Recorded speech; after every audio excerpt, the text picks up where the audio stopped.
I'll take a moment then just to introduce the program this evening. I would like to firstly thank my wife, Ruthie Simon, who has been the catalyst. And then, of course, to thank our expert presenters, that is Rabbi Meyerson and Rabbi Doron Kornbluth. I don't need to introduce them at length because they will speak for themselves very shortly.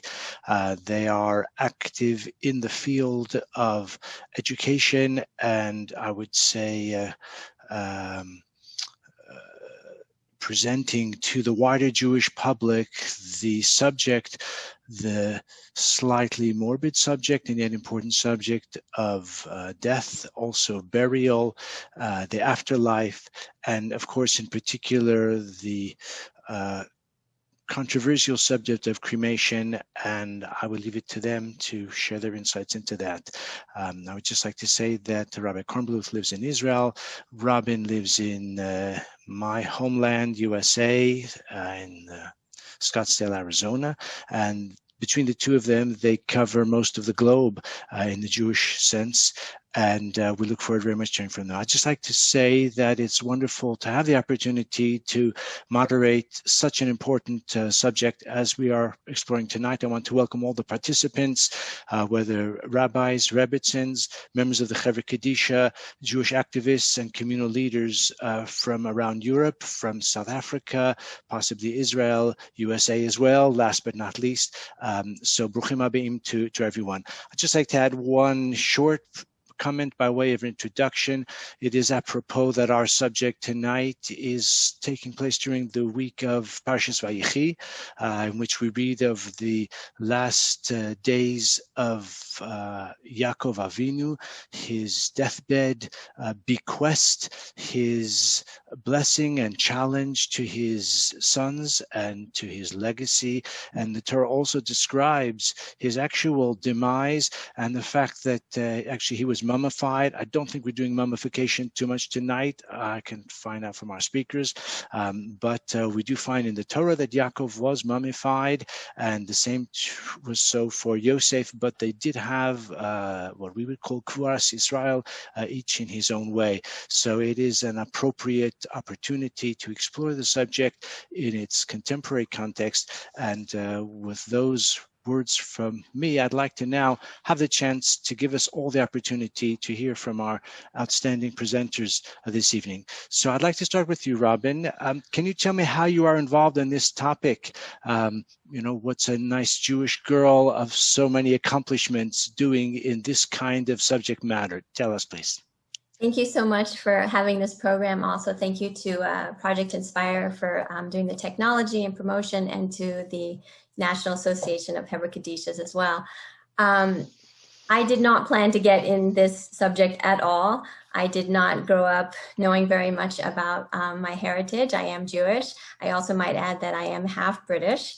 So I do understand the English idea of not really getting involved in other people's business, but because I'm half, 100% Jewish, and burial and cremation affects all of us as one Jewish people. So I got involved because someone asked me to be involved with the Tahara, and I've been now the West Coast director of the National Association of Chevra Kadishas for the last, maybe 10 years. So that's how I got involved. Good for you. Great. We're looking forward to hearing a lot more from you. Rabbi Kornbluth, you are a leading expert and exponent of the principle of Kvuras Yisrael as opposed to cremation. Again, as I said, a somewhat downbeat topic, but an important topic. Tell us about your background in this field. Thank you very much, Rabbi. Pleasure to be with you. Thank you, everybody, for coming, and all those who made it possible. I see many old friends on this call, so that's nice. So it's actually a funny story. I was, my background is not anything morbid, as you may remember. I've been involved in a chinuch and kiruv rechokim for 25 years roughly, and I was on a speaking tour in Florida it's got to be something like 2009, 2010, and I was doing my normal topics that I do. For communities are raising kids to love being Jewish, why be Jewish, happiness. Now I do them on Zoom. I used to do them, traveling around. and I opened up a Jewish newspaper in Florida, true story.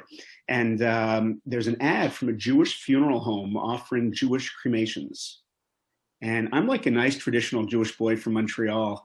I didn't know there was anything as a Jewish cremation. And I was in shock. So growing up in Montreal, that's where I'm from, they were like, it was just certain givens that some people were more observant, some people were less observant, but like there were certain things that like all Jews knew, Jews don't eat on Yom Kippur, Jews don't pay retail, and Jews don't cremate. It was just one of those straight rules. So I started researching. I was disturbed and fascinated, and a few years later, that was the result of my book, which Robin was very involved in and helped make happen and wrote the foreword for. That's Cremation or Burial: A Jewish View. And fast forward 10 years, and now in terms of requests that I get for speaking, which a year ago was still on the road, I was on the road 4 or 5 times a year on speaking tours. Now it's Zoom talks. The number one request that I get is cremation or burial, whether it is Orthodox shuls with a non-observant public, whether it is Chabad Shluchim, whether it is Kiruv places, whatever it is. This has become a major, major topic. It's a topic that, believe it or not, although it's morbid, as you pointed out at the beginning, Rabbi, very correctly, people want to hear about it, and people need to hear about it. So that's why I'm so glad to have this event. Okay, very good. Thank you very much. It's probably true that recent months have sadly caused us all to become more conscious of death and how it stalks the world. I mean, it always has since the beginning of time, since the Chet Adam Harishon. But certainly in the current public health crisis, which holds the world in its grip, I think it has compelled us to face our mortality and the concept of mortality. So I think, again, this subject is exceedingly timely. Robin, I'd like to give you a chance to share with us your approach to this subject, by which I mean that you speak about it all the time. You speak about it publicly, perhaps in private conversations. People contact you as well. But how can the rest of us broach this sensitive topic? Do you have some advice for how we can bring it up, the subject that dares not speak its name? How do we confront it? How do we broach the subject with possibly family members, members of our community? So you can use all different types of tactics. You can use funny tactics, like I bought my plots. Did you? You could use a sense of humor, and it's true. I did buy my plots already in Israel. You can use the news, as you mentioned already. Unfortunately, so many people are dying, and so it forces us to have that conversation and just discuss. What are your plans? Do you have it written down? I highly encourage everybody to write it down on a form. It can be a legal form or a burial form that's on my website, Peaceful Return. Just a simple form to say, write down your burial wishes and give it to somebody that you trust to take care of it, whether it's another family member, a friend, or a rabbi or rebbitzin. People love to hear about the afterlife, so it's on everybody's mind, no matter if you're religious or secular. People like to know about it. So you can even just talk about the afterlife. You could talk about the fact that we're a soul living a physical experience. There's all kinds of humorous jokes about death and dying, and if you could use that approach when you're talking to someone. If you're in a religious environment, just so many of our parshas in our Torah talk about preparing for death, like you just mentioned in this parsha of Vayehi, but also in Hayat Sarah, where Avraham buys the burial plot for his wife Sarah. There's so much in our history, even just going to visit a cemetery all over Europe, all over England. There's cemeteries that people go to visit and do genealogy research. You can bring it up in so many different ways. And lastly, there's funny little Seinfeld. He's an American comedian, but he has a funny little 1-minute video about preparing for your afterlife and being buried. So there's many different approaches to bring this subject up, and just don't be scared. Just don't be scared to bring it up. Okay, I'm sure that in the course of our conversation this evening, you will offer us further points of access to, as you say, broach and to explore this sensitive subject. I'd like to hear from you, Rabbi Kornbluth. You mentioned how, as a speaker, this topic is popular, people want to hear about it. Can you talk a little bit about your book and what impact you feel or you know that your book has had vis-a-vis this crux issue of choosing burial over cremation? Sure. I would say that my book, Cremation or Burial, is part of the resources available. In some cases, a book is the best thing to affect to people. In other cases, it's not necessarily. Robin put up a wonderful website that has some of her material, my material, Rabbi Zon's material. It's called peacefulreturn.com.org. I always get mixed up, Robin. It's both, right? That's right. Okay. .com, peacefulreturn.com. So sometimes if there's a 4-minute video that we created with actors, there's me speaking. So sometimes if if it's being dealt with at the worst time, the times of grief, and the person is not going to sit down and read a book, that website will be very helpful. There's many, Torah websites online that have great material on it. Chabad.org, H.com, Torah.org. There's a lot out there. Robin's book on the afterlife is great. Just because you asked about my book, Cremation or Burial, it's a preventative book. It's an easy read. It'll take a person about an hour. Again, if a person's in the hospital, God forbid, and dealing with the final, the final decisions, that's not the time to read a book. But what we're seeing more and more is that, I think Rabbi Zon, who's the sort of the rabbi's rabbi in this area, head of NASC, head of the Chevra Kadisha in Queens. So he said very beautifully that today, a mace mitzvah, in the Torah, mace mitzvah, you find a body on the ground and nobody's taking care of it, then it's a huge mitzvah to actually, give it proper kvura, even a kohen, a kohen gadol, So today, the mace mitzvah is not a dead body on the ground. Today, the mace mitzvah is a secular Jew, 60 years old, walking around and watching television, who is going to choose not to have a proper burial, or not even choose because there's no, and that it's our job to convince them. And I will say, and this is just to following up on what Robin said, before, this is actually an easy one to discuss. That's surprising to a lot of people. People feel very negative. It's morbid. I don't want to raise it. I don't want to interfere. I'll just tell you, my first foray into Jewish outreach was intermarriage. I wrote a book called Why Marry Jewish. I remember that. I still have it. I'm glad. So I still speak about it, and the book is still out there. Now, intermarriage is a really hard topic to broach. Okay, it is so sensitive. It is so controversial. It hits people so hard. Boy, you got to be very careful how you talk about it. I know rabbis who are very talented who can speak about it. They bring me in because they just don't want to deal with it. Okay, but this is not that. Cremation and burial is 1,000,000 times easier.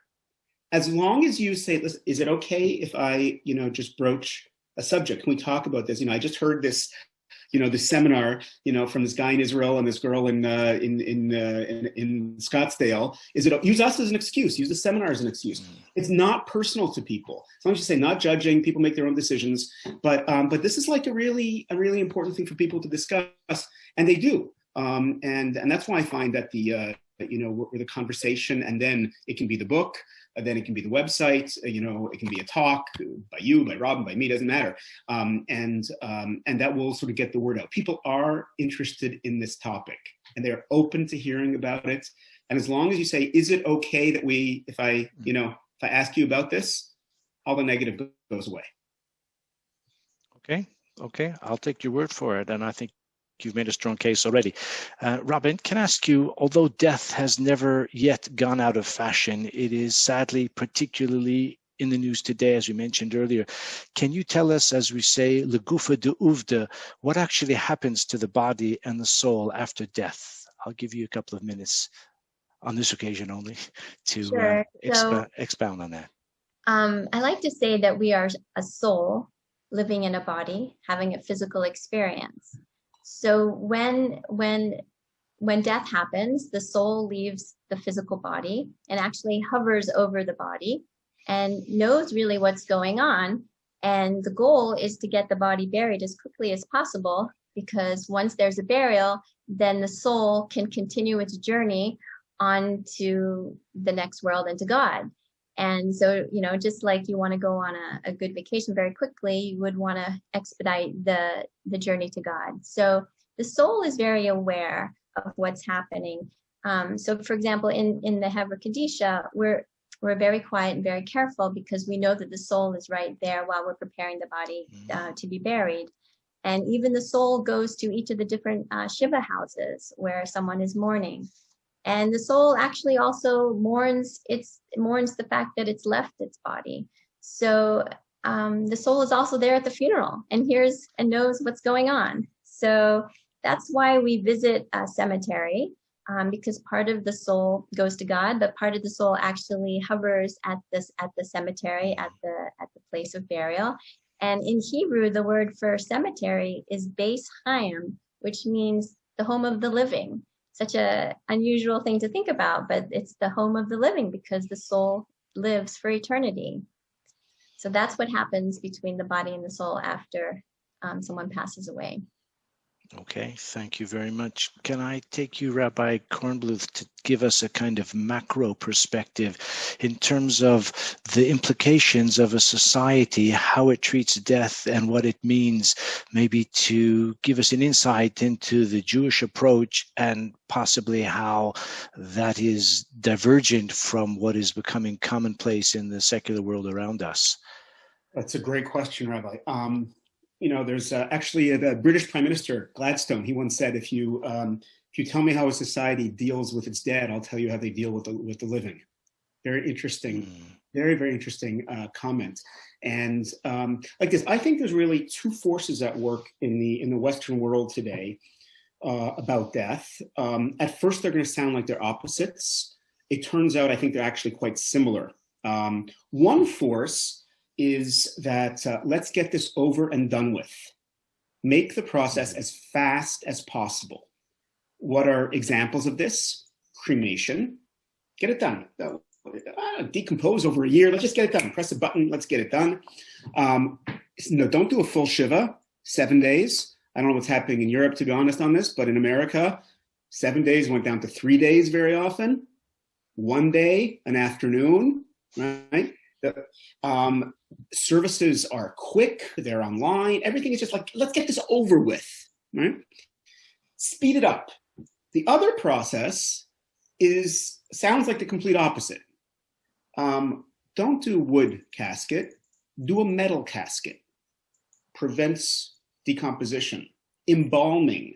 For those who don't know, embalming, it exists everywhere. By the way, it goes back to ancient Egypt, if you want the original precursors, but it's most common in the United States right now.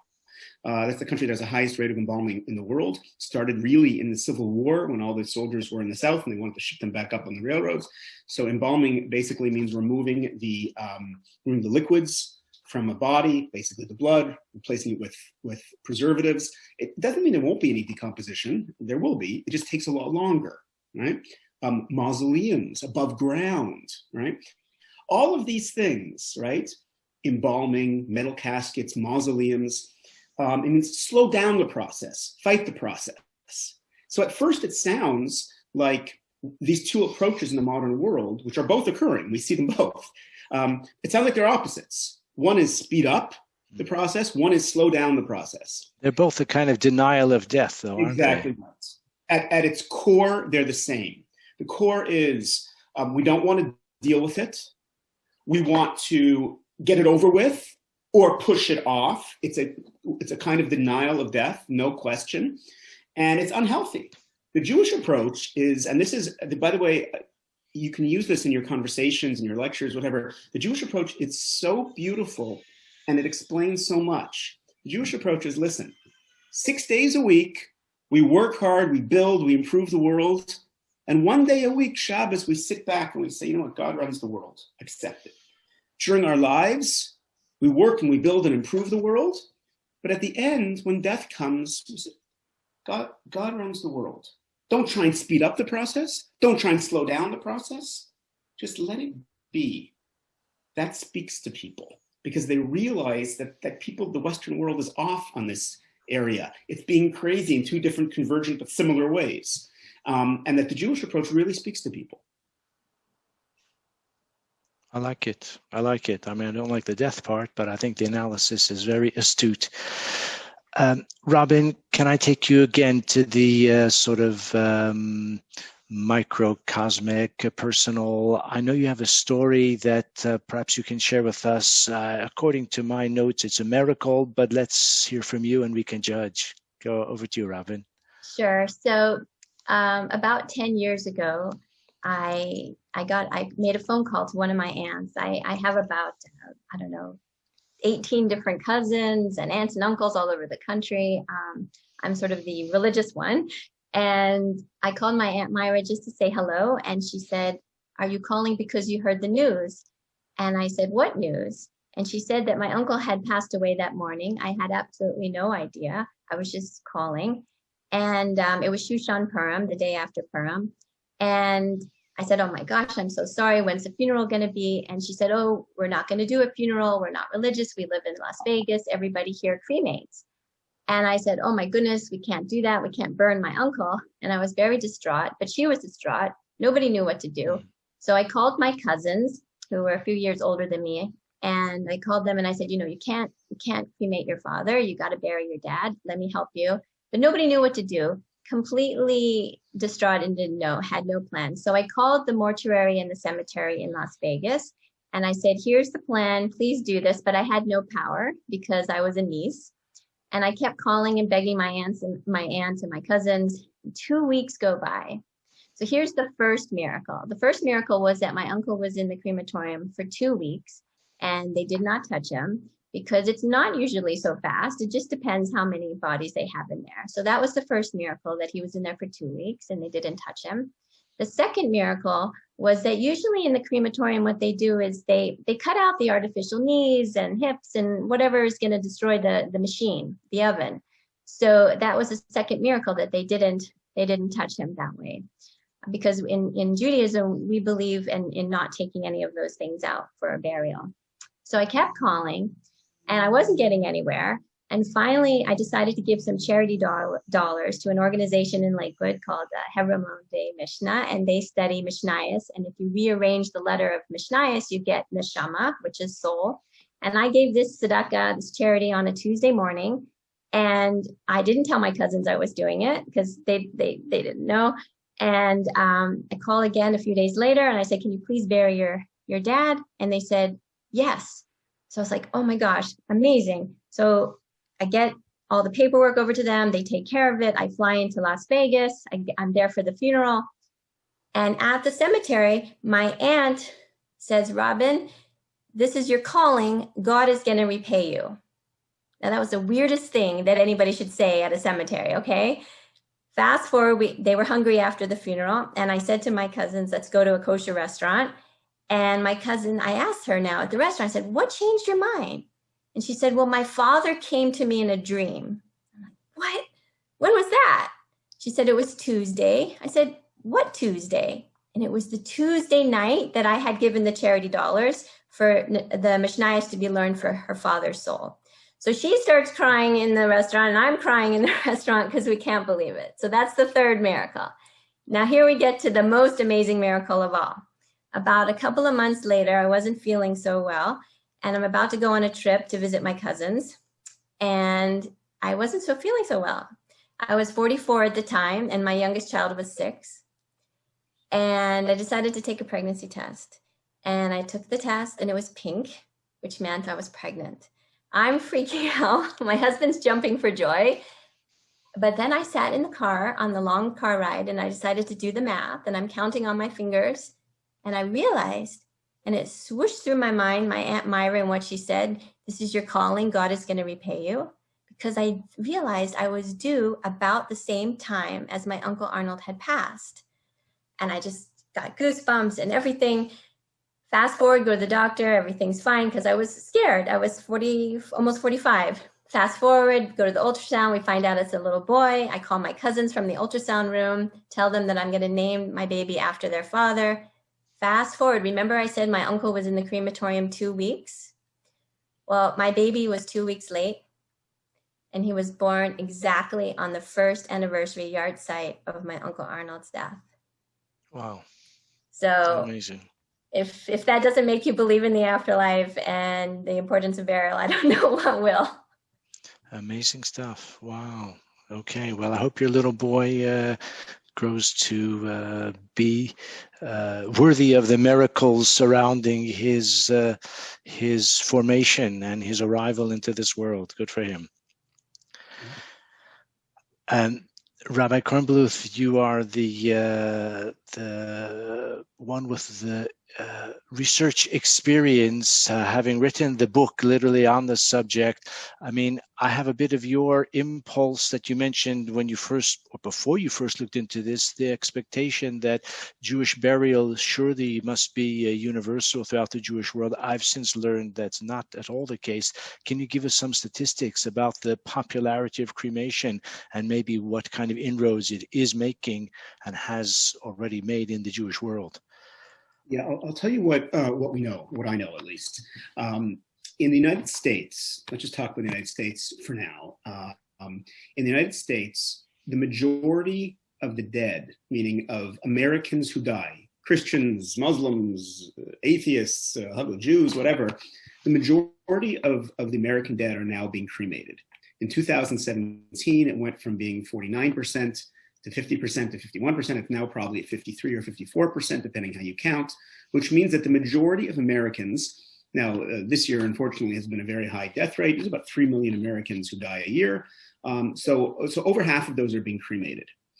Now, what does that mean about Jews? Well, the only fact that we have, we do not know exactly, because it's hard to know exactly how many Jews there are and who's Jewish. But the fact that we have is that Rabbi Zone, who Robin and I both work with very carefully, I mentioned before, very closely, in about 10 years ago, he did an informal study, and get these caveats, that in New York area funeral homes, okay, New York area Jewish funeral homes, 25% of the requests were for cremation. Do you get those caveats? It's 10 years ago. That's in New York, which is the most Jewish, culturally Jewish area of the world outside of Israel or whatever, in America. And that's the people who choose a Jewish funeral home. Today, with the overall rate in the States being 52, 53%, there is no doubt that 40% of Jews who die in the States today are being cremated. You got me right, over 40%. Some people think it's even higher. Now, this will vary considerably in terms of geography, right? In the Pacific Northwest, in Florida, in the Midwest, like there's certain areas that's much, much higher, certain areas a little bit lower. But it's certainly 4 in 10, and it is going up. What about other countries? Well, the cremation rates in general in other countries, forget about Jews for a second, are much higher than in the United States. Don't have to go to the Far East, 97%, 98%, 99%, Japan, Korea, India. There's not a lot of Jews there, right? But even in Europe, Rabbi Simon, you're speaking, I mean, when you travel around England, do you notice that you don't notice so many cemeteries? I've been in England many times. My last actual trip, and last February, I was actually in England. It was my last trip before COVID. And it's remarkable, as I'm a Canadian, but I spent a lot of time speaking in the States, it's remarkable that the difference that visually in a typical, American city, you notice a cemetery right away, the old tiny like that. And in England, it's not so wide because cremation has been the norm in England for decades, right? It's upwards of 80%. Now, the Jews were, interestingly, not as affected by that because, as we all know, British Jews were always considered to be, for a long time, more traditional, right? You had the establishment Orthodox, the United Synagogue. Unfortunately, that is no longer the case. I remember, by the way, I think you mentioned there's some South Africans on the call. So I'll give you an example to it that when I first started, teaching and going on, lecture tours and things in South Africa, 10, 15 years ago, they didn't want me to speak about intermarriage because we're South African Jews. Nobody's intermarrying here. There's not a problem, even though that was like my niche, right? So I was there 2 summers ago. The chief rabbi's office brought me out, and I spoke to every young person that they could find in South Africa, thousands, about intermarriage. Why? Because, unfortunately, of South African Jewish experiences is we're having major assimilation right now. And that's going to affect our question as well. Right? In Johannesburg, people told me, yeah, cremation's not a thing at all. I did the numbers in Cape Town. It is a thing. It's not the people that are coming to you, right? But it's the people who are not coming to you, and it's hitting everywhere. In other words, to give you my long-winded answer to your short but important question, ladies and gentlemen, there isn't a place in Europe or America that cremation is not 1 in 3 amongst Jews. Okay, it's the unaffiliated Jews. It is going up dramatically, and it is probably higher in many places. It's even hitting, by the way, in Israel. Oh my God! No, so we used to say, oh, there's no cremation in Israel. First of all, there is one crematorium that's operating. It was burned down and then it was rebuilt. And when Ilan Ramon's wife passed away last year and asked to be cremated, Ilan Ramon being the astronaut, so he died in a space shuttle accident, and then the son died in an Israeli Air Force accident. She asked to be cremated, and the rabbis tried to stop her. It suddenly became mainstream. The first prominent, respected, beloved Israeli chose cremation. It's hitting everywhere. So this is a real issue, and it's an issue that we have to deal with as soon as possible. That's why this talk is so important, and why for all of you to do public campaigns, to host talks, to get people proactively, get people, as Robin said at the beginning, to make their wishes known. Now's the time, because it's hitting, and it's hitting quick. Well, that is a very sobering analysis, Rabbi Kornbluth. Robin, to try to explore the more positive component of our discussion this evening, can you tell us a little bit about the process of Kvuras Yisrael? You are an expert in the Chevra Kadisha. I know we have many Chevra Kadisha members here on this call as well, but not all of us are. Can you share some insights into that process that is characteristic of a Jewish burial? So the Jewish custom is that women take care of women in preparing them for burial, and men take care of men. And it's a very gentle, modest, beautiful experience. There's no talking in the room except for some Tehillim that is being said, or to address the nifter, the person who's passed away, by their name. Basically, the person is gently washed and gently dressed in white clothing, and then placed in the aron, a pine box. There's no embalming, no cutting at all. It's just very gentle. It's like kind of like when a baby is born. You know, that's how I compare it. When a baby is born, baby is washed, gently wrapped in a blankie, and given to its mother. You know, and it's such a holy experience. And when the person is placed in the aron, in the box, we also put some sand from Israel and some clay from Israel, and that ties us to the land of Israel.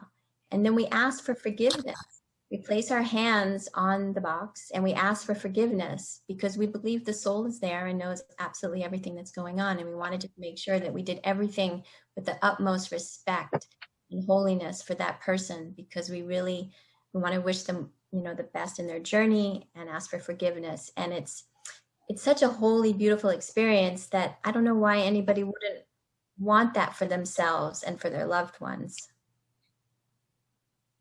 Thank you for that very evocative description. Again, some of the people on this call have personal experience with that as well, but some of us do not.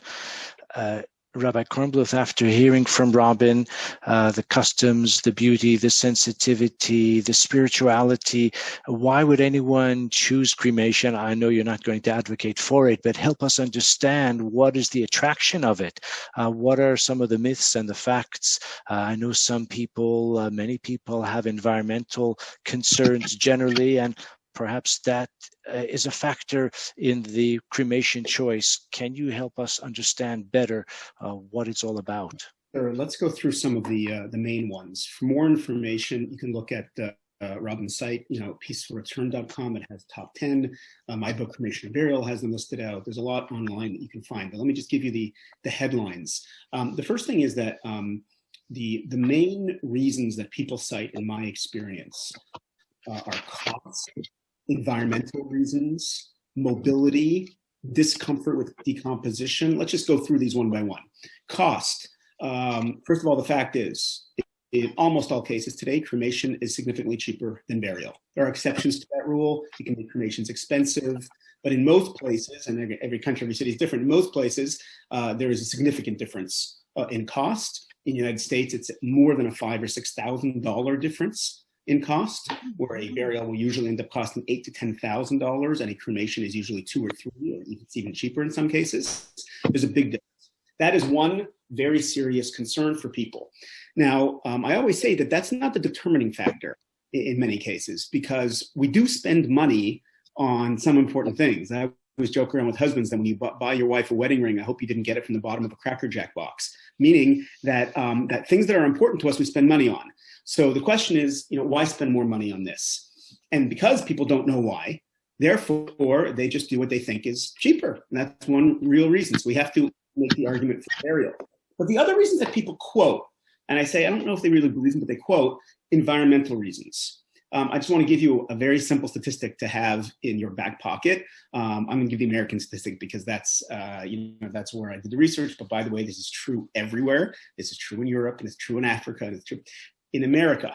If every American who died were to be buried, right, it would take 10,000 years to use up 1% of America's landmass. Meaning, there is a ton of land out there. People say land is for the living. Don't waste it on the dead. And you and I both know that if, God forbid, we had to make a choice, that I hear that, but you don't have to make a choice.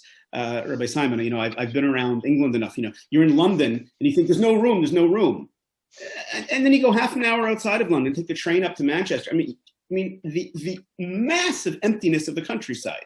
There is plenty of room all over Europe, all over America, in South Africa. There's no lack of room. Serious environmentalists don't even mention that as an issue. By the way, if you doubt me, next time you fly, when we can fly again, just look down. There's plenty of room. The more serious environmental critique is not the amount of land, because there's plenty of land. It's what goes into the land. To make a long story short, there are two serious environmental problems with modern burials. Metal caskets, amount of energy producing them rust for hundreds or 1,000 years, whatever, and embalming, toxic chemicals. Formaldehyde is the main one. Notice anything, ladies and gentlemen, about these two things, metal caskets and embalming? They're not Jewish. We don't do them. Jewish burials are a model of environmentalism. Environmentalists are not in favor of cremation. Cremation releases toxic chemicals into the air. If you're of my age or older and you have fillings, you probably have some mercury in your teeth, right? So there's cities that won't allow crematorium. You can Google it. They won't allow crematorium to be beside schools. Why? Because they release chemicals into the air and they use a lot of fossil fuels. We're all being pushed to get rid of our cars and have hybrids or have electric cars, and suddenly it's all this fossil fuels being used. So environmentalists are in favor of green burials, not cremations. Green burial, main two components, by far the main two: no metal caskets, no embalming. The other issue that people often bring up is mobility. It goes like this. I don't know where everybody is from, and it may be different, but when I was growing up, there were family plots. In other words, you have generations and generations of a family would live and die in the same town. It would be kind of beautiful. I'm actually here temporarily. I live in Israel, Baruch Hashem, but I'm here temporarily in Montreal. It's where I'm speaking to you from. I grew up in Montreal, and I came to see my parents. My last day of quarantine today, after 14 days, I get out.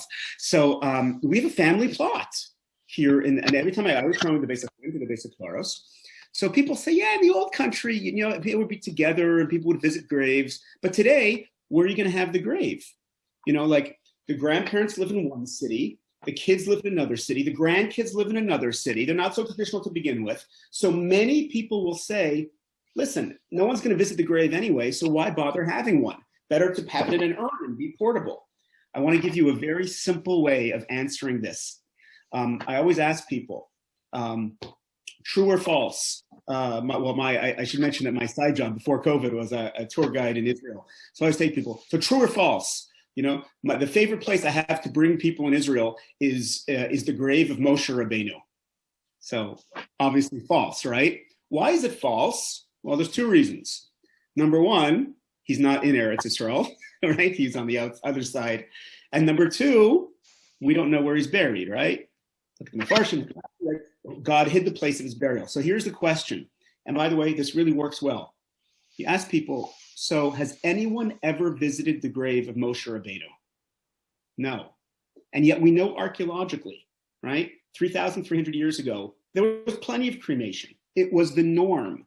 Yet God did not choose cremation. Because we, in our modern minds, we put two things together, having a grave and visiting a grave. And we figure, well, if nobody's going to visit it, then you don't need to have it. Well, God's example with Moshe Rabbeinu shows those two things are disconnected. Hopefully somebody will visit the grave. And by the way, very often there's a grandkid who will get close to it, family genealogy, connection, religious. But even if not, having a grave is important. One last thing, and then we'll move on, that people are sometimes, I call discomforted. They're uncomfortable with decomposition. It's kind of gross, right? And they don't want to be eaten by worms. You'll hear that phrase, very often. And I tell people, listen, I remember, high school, labs, and I remember that, decomposition is not pleasant.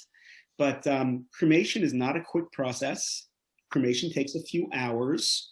If you put on weight like me, it'll take even longer. And during that time, the body is not calm and still. The body is moving. Muscles are contracting and expanding. It smells, it sounds. It's a disgusting process. Both are kind of gross. But here's a great line. Both are disgusting. But one is the natural way of every living thing. A plant grows, flowers, goes back to Mother Earth. An animal is born, runs around the forest, goes back to Mother Earth. Cremation is artificial. Burial is natural. That one line, I want to tell you, I have had people tell me that changed their whole perspective on the subject, that one idea, that burial is natural. They never thought of it that way, but it is that way. So those are some of the reasons. There's a lot more, but the idea is to explain to people that the reasons why people are choosing cremation are really not valid. It's not, you don't have, even if the grave is not visited, and the only thing that really makes sense is the cost factor, meaning it's true, it's cheaper. And then we have to explain why, and this is what Robin was explaining before so beautifully, why burial is worth the extra money. And if you get people early enough, if you're proactive, and I really want to emphasize that for those of you who are involved in Chevra Kadishas, I believe that it's the task of the hour for Chevra Kadishas to expand their scope. Not just to be reactive when someone dies, we will provide a kosher burial, but to see your task as the holy task that it is, offering proper burial for everyone in the Jewish community, which means to get out there proactively and run education campaigns and convince people to pre-plan, to take care of it early. And that way it's all done, and it's all done early, and we can triple, quadruple, we can radically increase the number of people who are getting a proper burial. Okay, that is a serious challenge, and I'm sure a very worthy one. Robin, excuse me, I want to ask you a challenging question. It's often the case that whether after the death or even before the death, someone will say to you, it's my parents' desire, will, expressed intention to go with cremation. Can you tell us how you can, or how we can, respond to such a situation? What riposte can you suggest to somehow counteract that filial loyalty, the sense that it's only right for me to fulfill my parents' wishes? What's your take on that? So I get this question about 2 or 3 times a week. The best thing is to have this question before there's a death, first of all, because it's very difficult talking to people when there's a death already, because it's a very emotional situation. But what I first thing to ask someone, number one, is why are they choosing cremation? That's the first thing to ask, because then instead of going into a whole speech about the environment or religious reasons or money reasons, find out why, so that you can get directly to the core of the issue and then address that. So for example, let's say it's in their will. Now, every city is different with laws, but for the most part, if it's in someone's will, we don't have to follow the will when it regards to cremation or burial. We do burial. If it's their financial wishes to do various things, we have to absolutely follow their will for the financial distribution of wealth. But if it's in their will that says they want to be cremated, we don't have to follow that. You're not going to be arrested. The police are not going to come knock on your door and say, you didn't follow the will. You're going to, go to jail. You can do a proper burial. If someone says to them, I don't have the money, there are plenty of resources out there. I get this call all the time. I said, there's the Jewish Free Loan. There's the Hebrew Free Burial Society. I know there are federations that have funds. People have done GoFundMe campaigns to raise the funds. People donate all the time to help someone be buried. So never, ever, ever let money be an issue. Like Doron said that, some people will say they're claustrophobic. I've had that happen to me. Someone called me up and said, I'm claustrophobic. I cannot go in the ground. And I said, well, did you think about going in an oven? It's way worse. So that changed their mind and they decided to go with burial. Some people will say, I want to donate my body to science. And I said, look, there's thousands of people donating their bodies to science. The Jewish people do not need to do this. When you're alive, let's say you want to donate a kidney or something, that's permissible. But Jewish people don't donate their bodies, their full bodies to science because it's just chopped up and hacked in public view for all the medical students. It's just not respectful. That's not something we do. And then if someone will say to me, well, I want to keep my mother with me or my father with me or Bubby with me, because I want to keep the ashes with me, I tell them that there's no DNA in ashes. That's not your mother. That's not your father. It's not, because a Kohen can be around ashes because there's no DNA, and a Kohen cannot be around a dead body. So I say, if you want to keep your mother or your loved one near you, take a lock of their hair, a favorite piece of jewelry, a picture, something, a scarf, but you don't need to keep any cremated ashes with them. And the key is just to ask why. Why are they choosing cremation, and then answer appropriately to the reason that they have, and then have them fill out a burial form. Okay, thank you. Can I ask Rabbi Kornbluth, from your research, Robin just mentioned now about people saving ashes. Colloquially, I think that this is a common intention. Does it really happen? Do people really save the ashes? Do they find it meaningful? And based on your research, what can you tell us about that?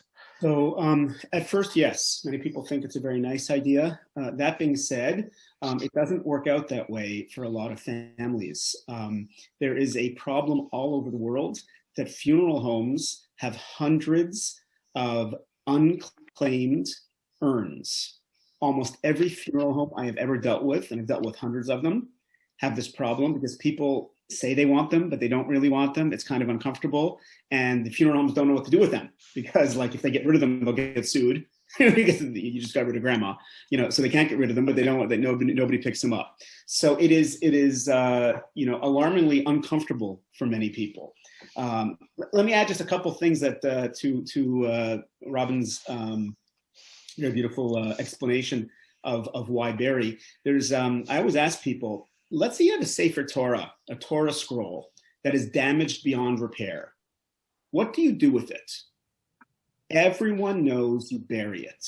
You can have the most secular, non-observant Jew. They've heard this idea that you bury Torah scrolls. It's fascinating, right? So I always ask people, okay, so let's say there's a fire, God forbid, in the shul, and you want to save the Torah scrolls. Are you allowed to go and save it as a mitzvah? And the answer is, well, if there's no risk to you, of course, you can go and save the Torah scroll. But if there's any reasonable risk to you, you're not allowed to, because you are holier than a Torah scroll, right?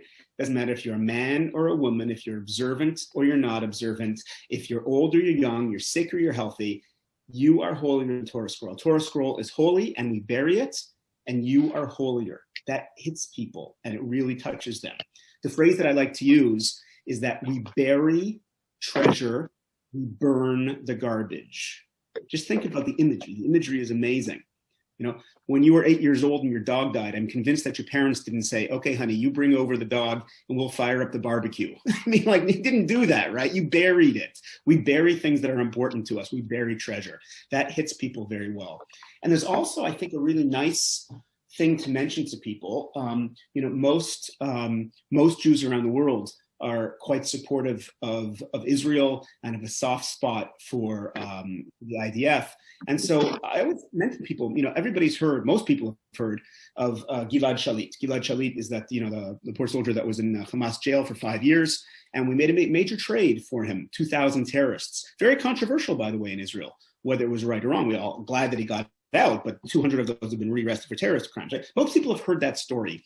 I add in, I don't know if you realize it, but the state of Israel has 3 times, to my knowledge, maybe more, traded live terrorists to get back dead bodies, people we knew were dead. You can be for or against that decision, okay? But the point is we do it because Jewish burial is such a part of who we are.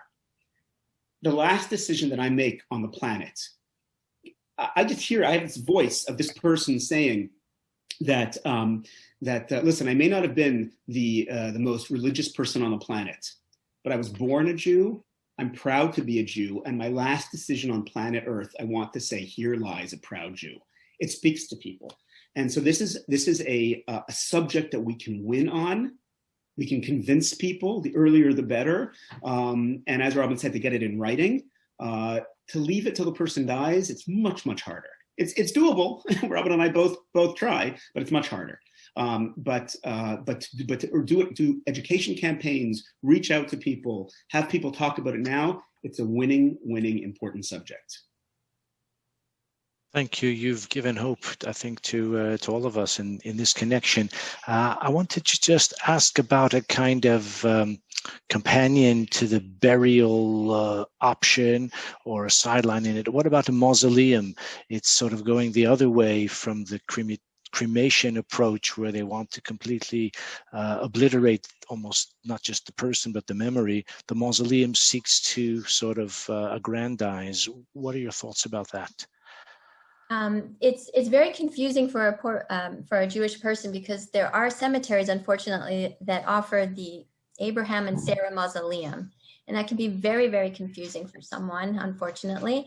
But we don't believe in being above ground like that. We believe in being in the ground. That's the proper way of being buried from a Jewish perspective. I just want to also add that there's no contradiction between being secular and being buried, and there's no contradiction between being a scientific sort of PhD person and being buried. You can be both. So if you're talking to people and they say, well, I'm secular, I'm not religious, it doesn't matter. You can still be buried. Or if I don't believe in any of that, you can still be buried. It's the safer choice.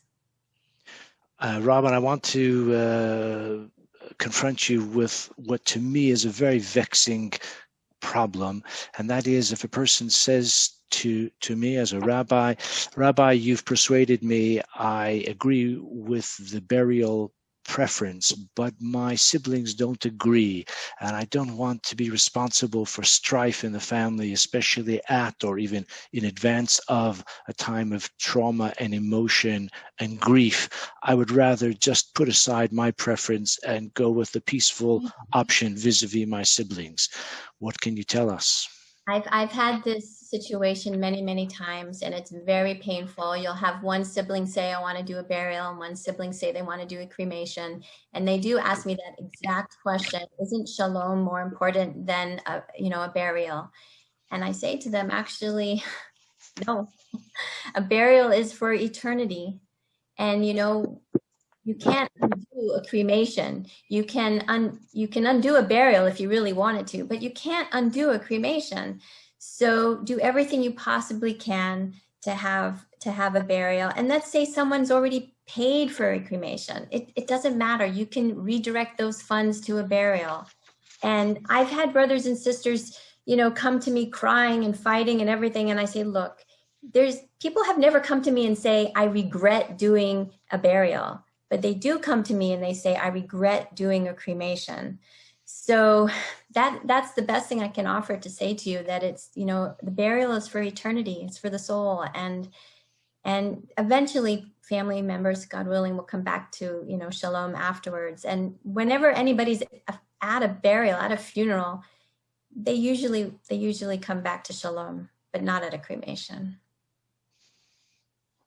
Okay, I'll take your word for it. And I think you have offered us some valuable perspectives on that. But as I say, I'm sure those are among the most challenging circumstances that are laid at your feet in terms of seeking to mediate or to persuade families who are in the grip of that kind of different views. We have a few minutes left, and I would like to give an opportunity for other participants to put some questions to our speakers as well. So just by way of wrapping up, Rabbi Kornbluth, do you have a final message you'd like to leave us with on how to persuade someone to choose Jewish burial over cremation, the cheap and cheerful option, as we've heard from you today already? Any further thoughts and final thoughts before we open up the floor for questions? Sure. I would say like this: if you were to make two maps of the planet, a map of monotheism, where people believe in one God, and another map of burial, where people bury, and you were to superimpose the two maps, you'd see there is a remarkable degree of convergence. What do I mean? Think about it. Where people believe in one God, generally burial rates are much higher. Examples: Islamic countries, all burial, no cremation, right?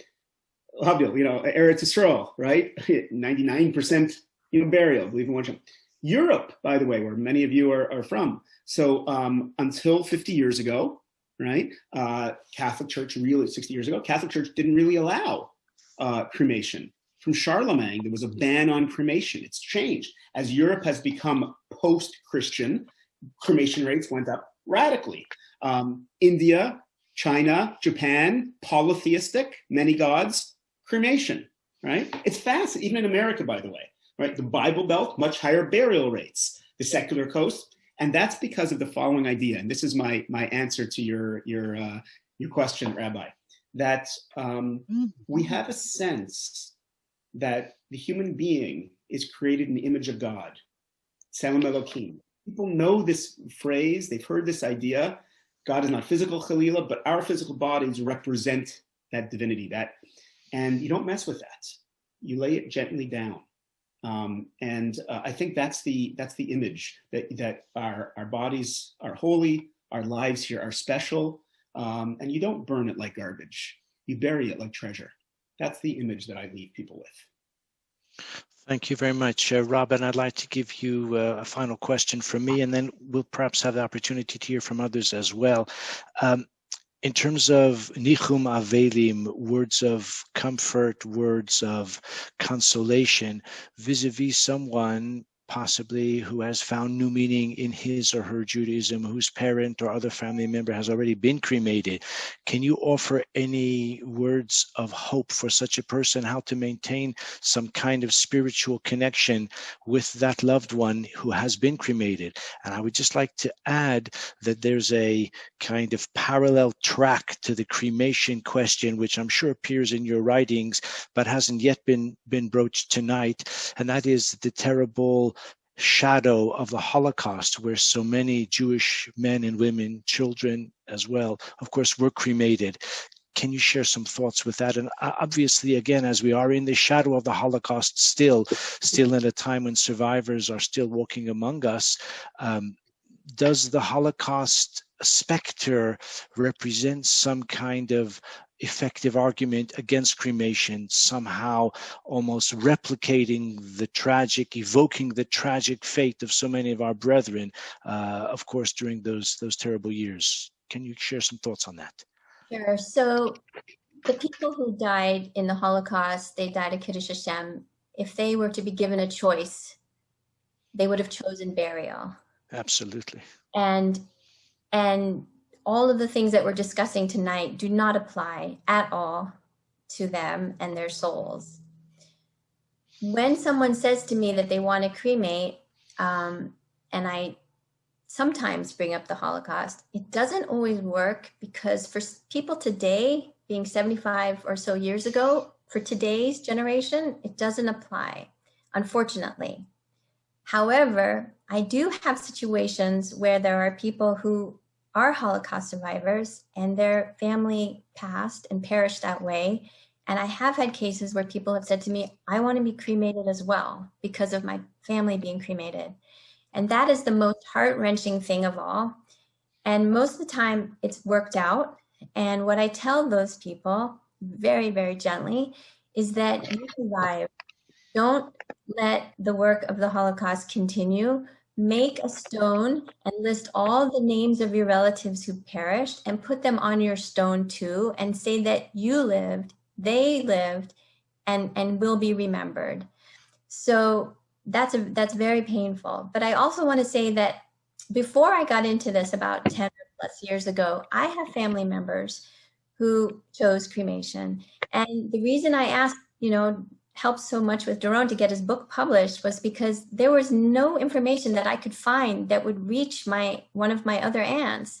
She just didn't, nothing reached her, no material reached her. It just didn't make a difference in her decision. And so Doron's book wasn't published then. And I wish that she would have been able to live and have read his book, because maybe she would have chosen burial. And it is very personal for me and very painful for me. It's very depressing. But what I do for those souls, first of all, is I remember them. I give charity in their memory. I learn Torah in their memory. I do all the work that I'm doing today, in their memory, so that other people will be buried. So the past happened, and we have to move on. We can learn from those mistakes. Let's say there's somebody on the call here today who, in this presentation, who has a family member that was cremated and they just didn't know. It wasn't their fault. They didn't have the education or the information. Now you do. So you can maintain a spiritual relationship with your loved ones who've passed away by doing good deeds in their memory, donating money for someone else's burial. Those are the things that we can do today to remember our loved ones from the past. Thank you very much. I would like to thank our presenters, and I would like to allocate maybe 10 minutes or so to participants who, if you would like to unmute yourself, and I don't have a really excellent method of calling on one person over another. Excuse me for that, but I would like to give, hopefully in a British polite fashion, no doubt, an opportunity for those who would like to ask questions to our presenters as well. I've tried to cover quite a lot of ground, no pun intended, but I'm sure there are other aspects that they can also certainly enlighten us upon. So if there are any questions from the group, now's your chance. I would like to ask a question. Can you tell us who you are, just for our understanding? Yeah, my name is Linda, and I have cremated both my parents. Okay, Linda. And my biggest question is, how is the neshama viewed? I know how it's viewed with a burial, but is it viewed the same way? You were talking about how the neshama hovers over a body that is buried. What happens to the neshama of a body that's cremated? So I'd like to give you, and this is for everybody on the line here today, I'd like to give you my cell phone number, because there's going to be many, many questions that people are going to have that are personal and delicate. And you're going to have more questions further on. So my cell phone is 602-469-1606. And I'll also give you my email. It's robin@projectinspireaz.com. That's for everybody, certainly, to contact me. But to answer your question, is that Robin with a Y or an I? Sorry. Yeah, Robin, R-O-B-I-N. R-O-B-I-N. Thank you. I can just very briefly mention what happens here, but I can tell you more in detail if you want to discuss it privately. But the soul. What comes after Robin Inspire? Project Inspire after that? Project Inspire AZ.com. A stands for Arizona. Right. ADZ. Z as in zebra. We're going to post information on the chat, so you'll be able to see it in a few minutes. Okay. Good. Thank you. So the neshama, because maybe perhaps they. What we feel is that if someone doesn't know any better, like they just didn't know any better, they're considered a captured infant, right? So they just didn't know any better. They didn't have the education So the soul is treated in a different way in that respect. But if someone knew all the details, then the soul is treated in a different way. So that's just kind of a quick surface answer to your question. Thank you. I think the point, if I can just elaborate a little bit more, what Robin is saying is that many people are created either against their will or without the full understanding. They didn't have the benefit of Rabbi Kornbluth's book. They didn't have the benefit of Robin's website. They didn't participate in this call or any other opportunity to explore the matter, nor are they necessarily making a theological statement by choosing cremation. In many cases, the deceased who is cremated wasn't intending to flout or to deny the existence of the soul and the importance of Jewish burial, but rather, as we heard before, it was based on superficial considerations, even, dare I say, money. In such an instance, that person would probably not be judged in the heavenly court harshly because it was done out of error, ignorance, or the like. If a person deliberately chooses to be cremated as a theological statement of defiance, that would be another matter. And there, as Robin delicately put it, such a person would be judged differently in the next world. However, in terms of those of us who are living and who have, at least in principle, the opportunity to make the right choice and to inspire others to make the right choice, it's incumbent upon us to do so. Okay, who has another question? Can I ask a question? Sure. Tell us who you are, please. My name is Flora. I've had unfortunate cases like this where people have insisted on burial, and many of the members of the family have have insisted on cremation, and other members of the family have tried to stop it, prevent it, and unfortunately they couldn't. We've had great Dayanim coming on the scene and they couldn't. But then they had the charata, they had the regret, and they asked, they had the ashes. Could they bury the ashes? Now, I want to ask you what your answer is. I know what answers I had, and I would like to ask you what your answer would be, or Robin, or Rabbi Kornbluth, please. Yeah, it's a very good question. I'll tell you what happened in Kavod to Rabbi Simon, who's in the UK with many of our listeners over here. In the 1890s, there was a cremation fad in the UK. It was starting to affect Jews. 1890s, it's not a new thing. It comes back. You know, and it's a fad, like, you know, ties get wider, ties get shorter, ties get wider. So cremation comes and goes. And the Rabbanim made a takana, they made a decree that you were not allowed to bury cremated remains in a Jewish cemetery. Now, for those who were listening carefully to what Robin said before, that should be surprising because cremated remains are nothing. A Kohen can pick them up, right? Kalila, you can put them on your salad. I don't mean to be disgusting, but it wakes people up. They mean nothing. It's just dirt. That's all it is. There's no DNA. Forensic experts I talk to don't even like cremation because they can't do anything with the body after. So why did the Rabbanim say that you can't bury cremated remains in a Jewish cemetery? Because they were trying to send a signal. The signal was, don't start to think that this is okay. Yeah, you can do burial, you can do cremation. As long as you're in a Jewish cemetery, that's okay. It's suddenly like it's like a hektar, it's like a haskama, shtempel, you know. So that's why I tell people, listen, if you have cremated remains for your own psychological well-being, just put them in a park, you know, put them in a forest, treat them respectfully. Not because technically they have any importance whatsoever. They don't. They're nothing. They're garbage. But you won't feel good about that. And I dafka tell people, don't put them in the cemetery. Don't send a signal that this is okay. Okay, if you don't want to tell anybody about it, that's one thing. But this idea that cemeteries should have cremation niches, it's working in the wrong direction. By the way, I saw somebody in the chat asked a parallel question that in Israel, I don't know, last time you went into Eretz Yisrael and you're going into Yerushalayim, you notice that there's a layered cemetery. Har Menuchos has yes. Komot, how do you call komot? Layers, right? And exists in different places in Israel as well. So I'll give you the technical answer, and then I'll give you my my problem with it, okay? The technical answer is they're doing it lahalacha. These are Orthodox Rabbanim that are doing it lahalacha. It is digging into the ground. Every layer is connected to Eretz Yisrael, so it counts 100%. Nobody can have a halachic, can say that it's not kosher. It is. But in my humble opinion, and it's just me, okay, in my humble opinion, it's a terrible mistake. Why? Because it gives the impression that there's a problem of land in Eretz Yisrael, and there isn't. Leave the Yerushalayim, Tel Aviv, Haifa, L shape.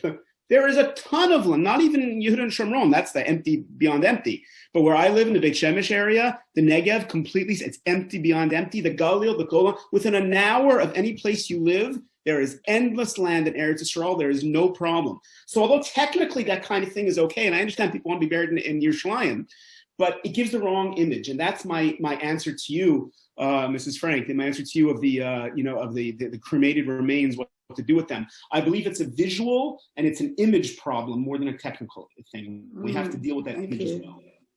Thank you. May I say something, Rabbi Simon? Yes, please, Mrs. Flax. I'm Rebbitzin French. Flax. I'm French, and I've got a cousin, first cousin who I discovered last year, who was 100 years old. And last year, just before the corona, I transferred my grandfather from a non-Jewish cemetery to a small Jewish cemetery of the family cemetery in France. As I discovered my cousin, because I had to make the member of the family sign that I was allowed to transfer, that cousin died at that moment, at the moment when I was doing the transfer, and she wanted to be cremated. Now, I spoke to her daughter, who is 81 years old, and it was too late. She did not accept anything which I tried to explain, but they cremated her. And why did that cousin wanted to be? Because her husband was taken in Auschwitz, and she said, as he burned in Auschwitz, I'm going to burn as well. And there was no way. And now I'm trying to convince her daughter, who is 81, not to go in that way and not to be cremated. And I haven't managed yet to convince her. I even sent the Lubavitch from a remote town in France. They have not managed as far as today. They have not, because they want to do, Auschwitz has burned our father, so we'll do the same. Ellen, she should go to Robin's website and use Google Translate. Rabbi Flax, I had this case before. If there's any way that you could suggest to her that she is buried and makes a stone that has all the family members of her family that perished in Auschwitz, because this way she will have a remembrance that her family did live and that she was the one who was buried properly. So if there's any way, if that would convince her. I'll try again. But now that we have the talk today, it's reminding me that actually I must deal with the problem. I've left the problem for months and months, and I'm going to go back into it. But that's what it was. Can I just mention a final recollection directly related to Flora's question, very emotive question, most remarkable that a woman of 100 who wants to be cremated because her husband was cremated all of those years ago, very in Auschwitz, very poignant. My parents, Zichronam Levracha, are buried on Har HaMenuchos, actually in the ground, not on the layers that Rabbi Kornbluth was critiquing, and not far from their burial plots, within about 20 meters, is another grave, and it caught my eye because it's a double grave, but it's not really. I looked at it more closely.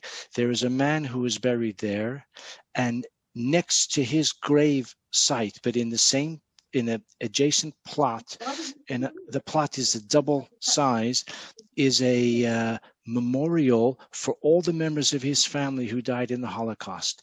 So he is buried in Har HaMenuchos, and he has recorded the names and the dates of death, to the extent that it was known, of a number of other family members, and he bought another plot. I don't want to tell you how much it cost, a sach geld, in order to memorialize for all time those family members who were not able to merit a Jewish burial.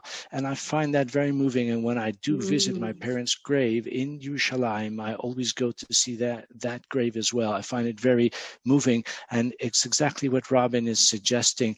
So I hope, Mrs. Flax, that you are successful. I'm sure you will certainly endeavor to try to persuade your cousin's daughter, Zulanga Yorin, to also make that choice. Because we're beating to overtime already, I feel we should wrap it up. I want to thank Robin Meyerson. I want to thank Rabbi Doron Kornbluth, two outstanding activists, very knowledgeable, very committed, very dedicated to this cause. I want to thank all of the participants as well, who are leaders, each one in their own right. And you know what we always say, it says in the Haftarah of one of the Shiva Dinachim, Katan Yehiel Elef, that the small will count for 1,000, because at this late date in Jewish history, even the one who is small has to count for 1,000. So each of us have the opportunity to exercise influence and inspiration upon those around us. And I want to thank Robin and Rabbi Kornbluth for giving us so many valuable tools for that purpose.